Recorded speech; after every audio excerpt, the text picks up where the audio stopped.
अस्सलामुअलैकुम दोस्तों, ये वीडियो देखिए क्योंकि इस वक्त सैलाब का टाइम चल रहा है, बारिश का मौसम है। खास तौर से बिहार वाले जो कि इस तरीके से काम ना करें। आप देख सकते हैं किस तरीके से रोड पर पानी बह रहा है पूरा जोरों शोर के साथ, लेकिन ये बाइक सवार उस रोड से गुजरने की कोशिश करते हैं।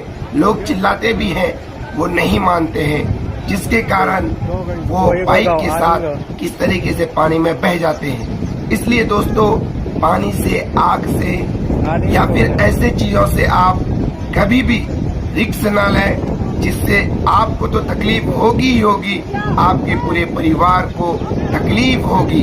इसलिए मेरे प्यारे दोस्तों, इन तमाम बातों का ख्याल रखें ताकि आपकी वजह से आपके पूरे खानदान, पूरी फैमिली को तकलीफ ना हो।